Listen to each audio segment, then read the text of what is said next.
bonjour à vous et bienvenue dans ce nouveau podcast intitulé « Et si nous laissions tomber l'idée que nous puissions faire de mauvais choix ?» Dans cette vie, nous avançons souvent sans trop savoir où nous allons. Par moments, nous nous sentons seuls et perdus. Nous faisons des choix et nous nous inquiétons de l'endroit où ils vont nous mener. Et s'il n'était pas possible, en fait, de faire de mauvais choix?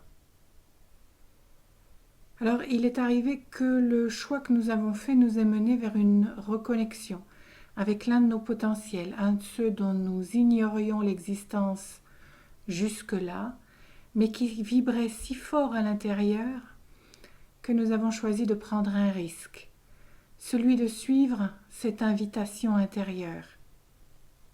Même si ça ne semblait pas très raisonnable, même si nous l'avons fait dans la peur, et même si il y a eu quelques embûches sur le chemin. Au final, l'endroit où ce choix nous a menés s'est révélé tellement réjouissant qu'on a pu se dire que jamais au grand jamais on aurait pu faire meilleur choix. Mais d'autres fois, cela s'est mal passé. Parlons par exemple de relations amoureuses. Nous avons fait à un moment, voire à plusieurs, un choix qui semblait être le choix du cœur. Nous avons aimé, beaucoup, très fort, mais malgré tout l'amour donné, nous ne nous sommes pas sentis ni soutenus, ni entendus, ni reconnus dans nos efforts. En bref, pas aimés en retour. Nous avons même pu recevoir de la colère en retour.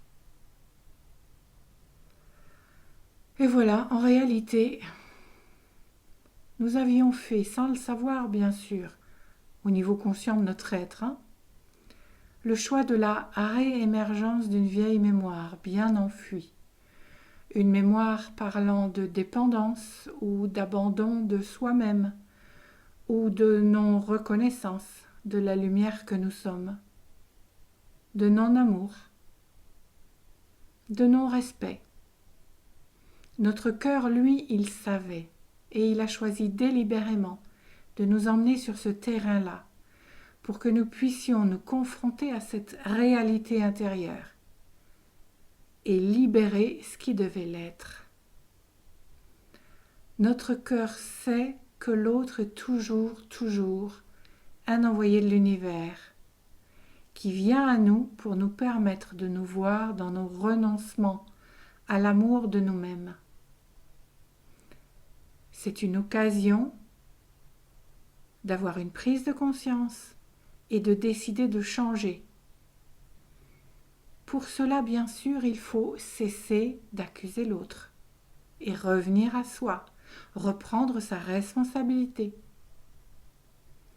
Mais si nous choisissons de le voir, ce renoncement à l'amour de nous-mêmes, même si c'est douloureux, de le voir et de l'accueillir en nous, de l'aimer malgré la douleur, eh bien, nous allons trouver des voies pour nous aimer mieux, pour nous aimer plus. Et d'une voie à l'autre, c'est-à-dire d'une expérience à l'autre, nous allons être dans un amour de nous-mêmes de plus en plus fort. Ce qui fait qu'un beau jour, nous allons pouvoir rencontrer celui ou celle qui aura fait le même chemin. Et la relation sera si lumineuse, si riche, si pleine de sens, si évidente, que nous ne pourrons que nous dire que tous les choix antérieurs étaient des bons choix, les bons choix. Même s'ils en semblaient être mauvais, les bons choix pour nous amener à cet aboutissement. Alors, il ne faut pas forcément choisir ou vouloir d'arriver à cet aboutissement, mais il arrive de lui-même. au moment où on s'y attend le moins la plupart du temps. À un autre moment, dans un autre domaine de notre vie, nous avons pu faire un choix qui semblait prudent, raisonnable, rationnel. Et pourtant, il nous a fait vivre une situation compliquée, une situation douloureuse. Les imprévus, les difficultés ont jalonné le chemin. Tellement qu'à un moment, nous ne pouvions que nous demander « Mais quel sens ça a tout ça? Et pourquoi ça se passe comme ça ?» Et si le sens, c'était de nous voir dans nos conditionnements, dans nos petitesses, dans ces conditionnements qui nous ont amenés à ne pas écouter notre petite voix intérieure, à ne pas suivre la voix de l'envie ou du rêve qui pulsait à l'intérieur et qui disait « Oh, ça serait tellement bien si tu allais dans ce sens. Tellement bien. » Mais nous nous sommes dit « Oui, ben c'est bien beau tout ça, mais moi j'ai pas le début du commencement d'une idée de comment on fait. Et puis ça fait trop peur. Et puis c'est pas raisonnable. Et puis que vont dire mes parents ou mes frères et sœurs, mon conjoint, mes amis ?» Alors, on n'y est pas allé. On est resté reclus dans nos conditionnements, dans notre petite prison, dorée peut-être. Alors que si nous choisissons de les voir, ces conditionnements, de les accueillir, de les aimer malgré la peur, nous pouvons redevenir un homme ou une femme libre. À d'autres moments encore, nous avons pu voir une voie réjouissante qui faisait peur, mais nous y sommes allés. Et là aussi, ça s'est mal passé. Là aussi, tout a semblé bloqué. Il y a eu des différés. Des moments où on s'est dit « Ça y est, j'y suis, ça le fait, je tiens le bon bout. » Et puis non. Au dernier moment, l'empêchement, le grain de sable dans les rouages, suivi de la frustration, de l'énervement, et au final, du désespoir et le renoncement. Et pourtant, tout cela n'était peut-être qu'une histoire de mémoires qui sont remontées à la surface, de parts blessées en nous qui vibraient tellement la peur qu'elles ont attiré à nous tous ces blocages. Alors, comment on fait pour les repérer, ces parts ? C'est tout simplement par l'émotion qui émerge, les émotions qui émergent dans les situations de blocage.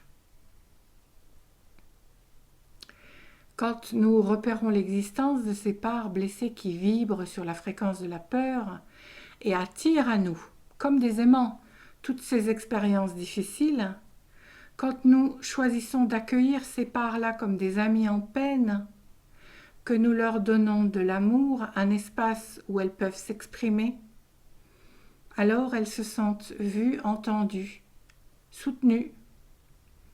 Alors elles se réconcilient avec leur histoire, avec la vie. Alors elles laissent aller la peur et transmutent l'expérience. Et c'est dans tout ce mouvement intérieur que nous pouvons ensuite ressentir qu'elles changent de fréquence, se mettent à vibrer sur une nouvelle fréquence, celle de l'amour. Parce que nous gagnons en liberté, en force, en intelligence de la vie, avec un grand V. Parce que nous sentons que tout un pan de sagesse a pu ainsi remonter à la surface. Parce que nous avons permis que des potentiels soient vécus. C'est comme ça que la lumière refait surface en nous. Ça m'est arrivé bien souvent de ressentir de grosses peurs surgir à l'occasion d'un événement. Le genre de peur panique qui remonte vraiment des tréfonds. À chaque fois que j'ai pris le temps d'accueillir, toute seule dans mon coin, j'ai senti qu'elle se dissolvait dans l'attention que je donnais. Cette attention, c'est de l'amour en fait. Et à chaque fois, quand j'ai regardé cet événement qui l'avait fait surgir, de me rendre compte que je ne ressentais plus cette peur panique. Et même, pour aller plus loin, de me dire « Waouh, mais comment c'est possible que j'ai eu si peur ? Qu'est-ce qui a fait, enfin, comment c'était possible ça ?» D'être littéralement interloquée. Parce que face à l'événement, j'avais une réaction neutre.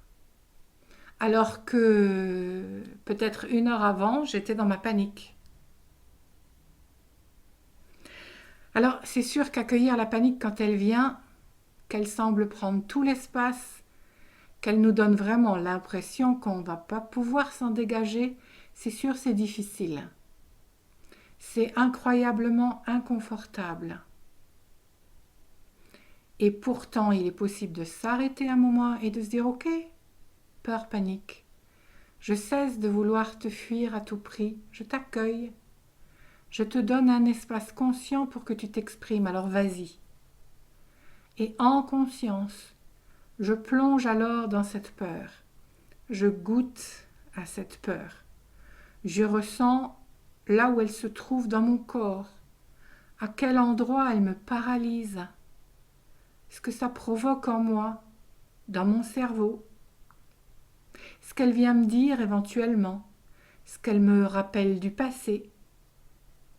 Alors tout ça, ça peut prendre, en fonction de l'importance de la peur, ça peut prendre quelques minutes, une demi-heure, 1 heure, parfois plus. Mais peu importe, je prends le temps, jusqu'à ce que je sente que ça se fluidifie, que ça devient moins lourd, que je respire mieux, que la poitrine se détend,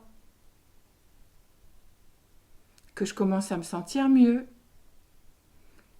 que je peux même respirer un grand coup. C'est le soulagement. Je sens ça, je suis soulagée. Ma poitrine n'est plus oppressée, la peur s'est dissoute. Le cerveau alors peut se remettre à fonctionner normalement, et c'est là que je trouve les solutions qui vont bien. Les guides nous disent « Eh oui, si tu accueilles toutes tes blessures, si tu leur permets de cicatriser et de vibrer sur une autre fréquence, ensuite vient la magie de l'amour qui se remet à circuler en toi. Une chose est sûre, c'est que dans le processus où vaillamment tu fais face à tous les challenges, tu apprends à mieux te connaître, à savoir ce dont tu es capable. Tu te renforces. Dès que tu fais le choix de t'accueillir dans toute ta vulnérabilité, tu grandis en conscience, en sagesse, tu te reconnectes à ta lumière. Ensuite, tu peux rendre grâce pour toutes ces étapes si importantes pour ton évolution que tu as vécues. Et là, maintenant, tu peux commencer à accepter la douceur et la facilité dans ta vie. Décider que tu mérites le meilleur. Comprendre que la vie, l'univers prennent soin de toi, te soutiennent. Que nous aussi on est là et qu'on te soutient. C'est ça qu'ils nous disent les guides. Voilà, je vous dis à bientôt dans un nouveau podcast.